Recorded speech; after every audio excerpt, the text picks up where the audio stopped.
Hello everyone, welcome to another Rick's Picks. Today I'm going to be doing my review of the Super 7 figure Thulsa Doom from Conan. So what we're going to do is I'm going to take a look at him in packaging, then I'm going to take a look at the figure and his accessories, and then I'm going to give you my thoughts on him. Also this week I'm going to be doing a review of Conan himself, so go ahead and check that video out as well. And if you like either of these videos, go ahead and hit that thumbs up, share, and subscribe. They're small clicks for you, but it'll really help this channel grow. So without any further ado, let's get to the review. All right, so first off, you got the box that it comes in. So you got the Conan the Barbarian logo, which looks really nice on there. His name, Thulsa Doom. Then on the other side, you got a little bit of legal. Okay, get that out of the way. And now you have the actual packaging here. Looks really nice. I love this whole snake scale look to it. It has the Conan the Barbarian logo right there. It's a little hard to see. I think they probably should have used a different color for this to really make it pop, because it blends in a little bit too much with the background, I think. You have his name down here. More scale. And then on the back, I think this dagger is called the Fang of the Serpent or something. I forget what these daggers were called. But he had them. His servants also had them, like his followers, because they would use those to either, do what he makes them do, because he had complete control over anyone who follows him. So if your parents were against you being part of the cult, you would use this to, like, kill your parents and what have you. So, like I said, I forget what this, I think it's called the Fangs of the Serpent. I'm not 100% sure. But on the top here, you got the Ultimates logo. And then open them up. Now this is some nice packaging here. I love the packaging to this. Now see here, you got the Conan logo nice and bright. I like that on there.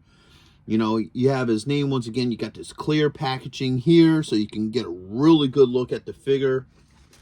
And you got this side.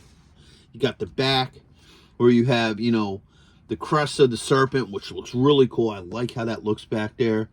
And then a little bit of, history of Thulsa Doom and Conan the Barbarian, which is really nice. Okay, you got the other side there. On the top, you got Ultimates. And then the bottom, you got some legal. So, with all that being said, let's open him up and see what he's about. All right, so here he is out of packaging. He's a really good looking figure. I love the look to him. I love the whole way how they did his outfit up. He has this really bright green belt here that, almost is like a translucent. It looks really nice. His garments are like, like a simulated leather. He also has his simulated leather piece here as well. He has his robes coming off of the back. So he's a very well put together figure. Now, one of the things about Thulsa Doom, for me personally, is this is one of my favorite roles that James Earl Jones played.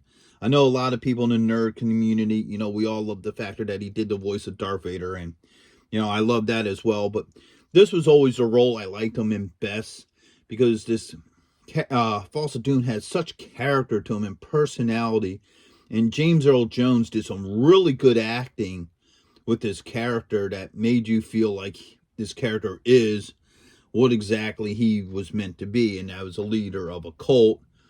And he was a very intelligent character. Matter of fact, he's the one who broke the riddle of steel and told Conan it. So yeah. So once again, this is one of my favorite roles of James Earl Jones. So I really am happy to finally get this figure. So with that being said, let's give him the rotation. Like I said, his garments are just beautiful. The detail to them is just really nice. They put some really good work into them. Okay. So let's go through his points of articulation. So the head does move. You got a shoulder joint, an elbow joint, and a wrist joint. All right. You got a torso joint in there.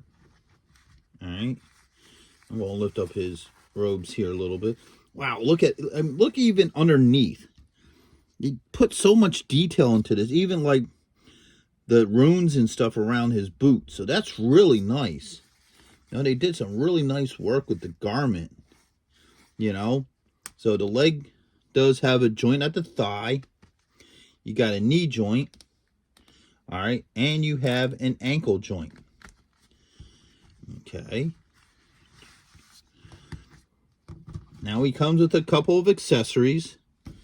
All right. So first off, you got the snake head. All right. So spoiler territory here. Yes, Thulsa Doom can turn into a giant snake. That was done in the scene when Conan and Valeria and Subadai were raiding his temple. The way he got out of there was he turned into a snake and slithered into a hole. So with that, it also has this head here. All right. So that was after he was fully transformed, and it's just the snake head coming out. So this won't connect to your figure. This would just, sit somewhere and be a design. So if you put a bunch of pillows around it, you can almost simulate the scene that, he's getting out of there. All right. Comes with a whole bunch of hands. All right. So he comes with 2 fists. So you got a fist here and a fist here. All right. And he comes with 4 holding hands. So he has this one here. All right. This one here. You have this one. And you also have this one. I don't know why they gave them 4. Because they all seem to be very much the same for the most part. I don't see any real difference. So, okay. He also comes with the fangs of the serpent, dagger. All right. He comes with a bow. Now, the nice thing about this bow is it has a real string on it. I love when they put little extra details like that, where they give something like real string or real thread and things like that. So this is really nice. I really like this. And last but not least, he comes with a snake arrow. All right, now if you look at it too, you can see it actually has like an open mouth and stuff. And, I always wondered if they got the idea for Serpentor from this movie, because Serpentor also does the same thing to where he takes a snake. Now, his snakes are off of his shoulder, straightens it, and uses it as a spear, where in this case, he used it as an arrow. So I always wondered that if they got that concept off of this character. Okay, so let's see how well this stuff works with him. So first off, let's switch out some of the hands. So we're going to put the grip hands in. So we'll take this one, put that one in here, take this off, put this one in here. So as you see, both hands fit very well. No issues with them. Okay. Now let's try to get the bow in this one. All right, that pops in there. All right. So as you can see, he carries the bow well. Went right into his hands, no issue. This is a little loose in there. Sure, if you have them hold it the right way, that could probably fit. Maybe even if you kind of get it in between the thumb and the finger, it might just sit a little nice in there. Yeah.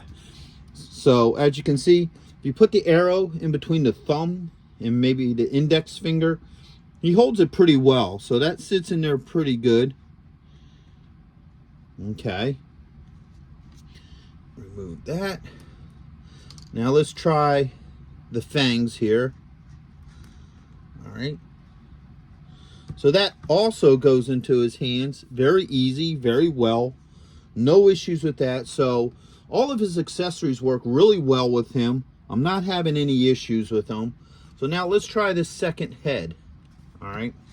Like I said earlier, this is from when he's in his throne room and Conan and them attack. So the way he escapes is to change from a man into his giant snake. So let's try taking this head off. All right, that came off pretty easily. Let's see how well this will pops in. All right. That's giving me a little bit of a problem. All right, so. Whoop.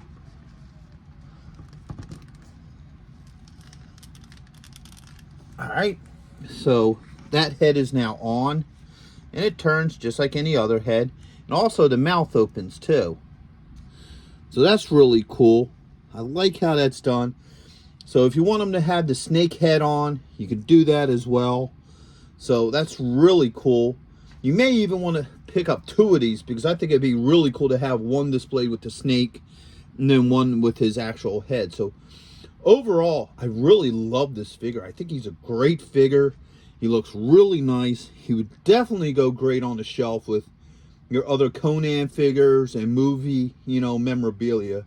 So I would highly recommend this figure if you're into Conan the Barbarian, the movie. So with that being said, I hope you did like this video. If you did, go ahead and hit that thumbs up, share, and subscribe. They're small clicks for you, but it really helps this channel grow. So until the next one, late.